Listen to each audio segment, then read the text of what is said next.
Enfin, mon nom de dessinateur c'est Jess, mon nom d'auteur c'est Jess, sinon je m'appelle Stéphane Girard.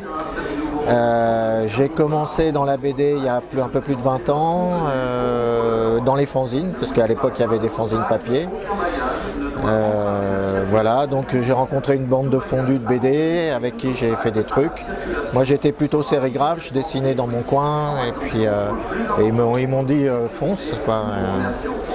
Et donc pendant 10 ans j'ai été voir les éditeurs en proposant des trucs.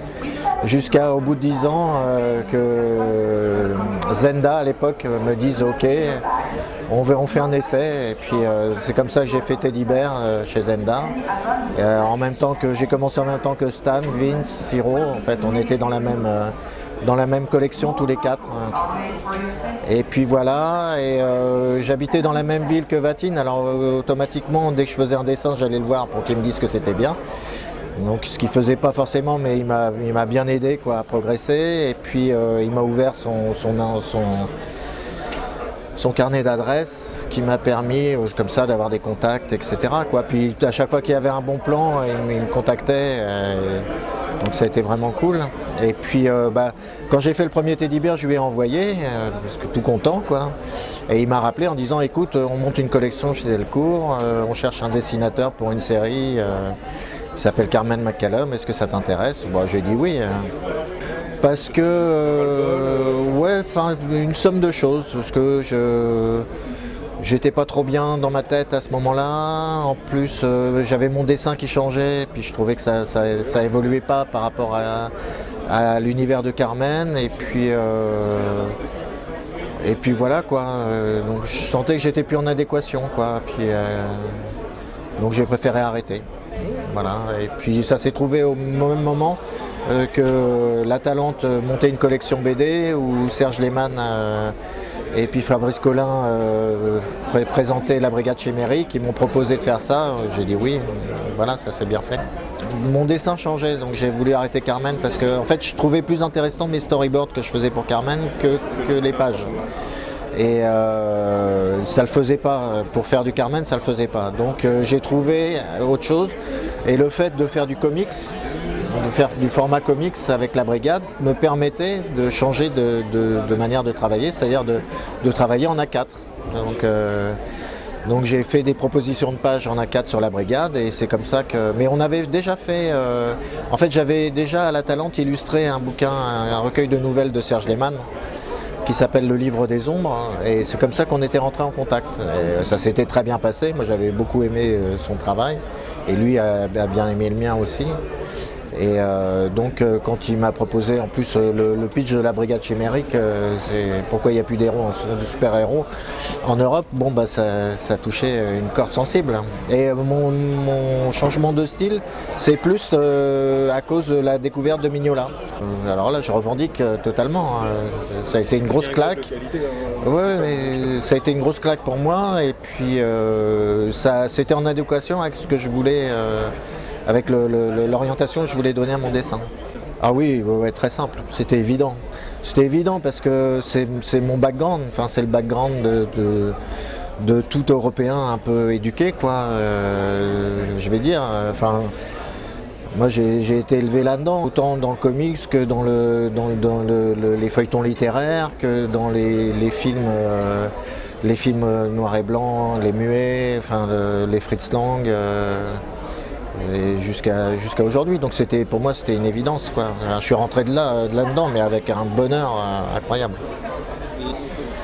Bah là il faudrait plus poser la question à Serge Lehmann parce que c'est plus le scénario qui apporte.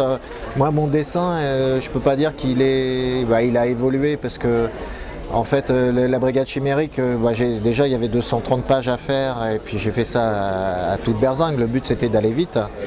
Donc j'ai commencé à prendre le pli de travailler de cette manière-là et je peux dire que j'étais bien lancé là.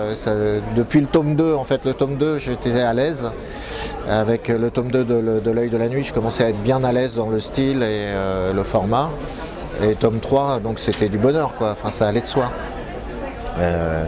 Alors évidemment, pour les histoires de style, oui, la construction de la Brigade Chimérique, mais c'était évident par rapport à la thématique, qu'il fallait le traiter comme ça, enfin pour moi. Et je trouve que ça a été magnifiquement fait, et puis d'un point de vue scénaristique, j'entends. Le clin d'œil à Mignola, c'est pas vraiment un clin d'œil, c'est ce qui faisait vraiment le fruit des feuilletons de cette époque-là. Le spiritisme, les forces occultes, etc. Donc, et en même temps, on retombe sur l'histoire de Paris, puisque on est tout à fait... allez, moi je trouvais ça super intéressant de la part de Serge, d'aller chercher dans le background parisien pour faire remonter ça, parce que ça permet des développements rigolos, mais en même temps, il y a toute la culture réelle, romaine et druidique. En 1900, c'était ça, on n'est pas encore dans la SF d'après-guerre. C'était encore les gentlemen aventuriers, c'est vraiment l'esprit. Et Serge qui me l'a proposé, en fait, lui il a été très touché, comme nous tous, mais avec son médium c'est l'écriture, donc il fallait qu'il passe par là, et il voulait pas... Il n'avait pas envie d'écrire un article ou d'écrire une ouais, ou quoi que ce soit. En fait, ce qu'il voulait, c'était faire une BD, parce qu'on est beaucoup aussi dans la culture de l'image aujourd'hui, et que du coup, ça correspondait bien pour retranscrire ces événements et faire passer l'émotion aussi. Je pense que c'est un livre qui est beaucoup aussi sur l'émotion qu'on a pu ressentir ce 11 janvier, après les attentats. Le fait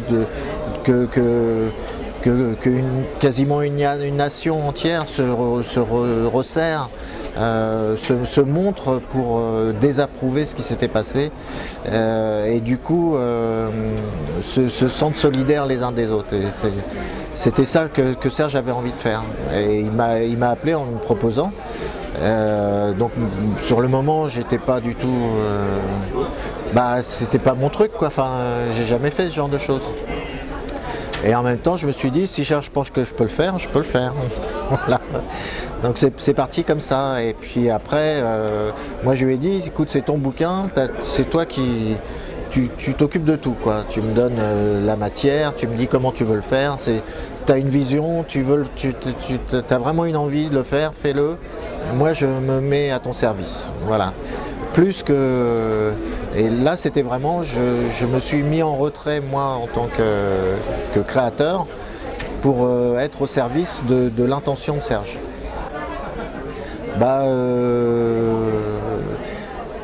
En fait, j'aimerais pas utiliser quelqu'un, parce que je trouve que chacun fait par rapport... mais j'aimerais que Mignola nous fasse plus de Hellboy, ou fasse plus des trucs dans le genre, mais soit plus présent graphiquement. Mais bon, ça c'est un vœu pieux, hein. Et puis je voudrais que Pratt soit encore vivant et qu'il continue à nous faire du Corto. Voilà, grosso modo, c'est ça. Merci Jeff.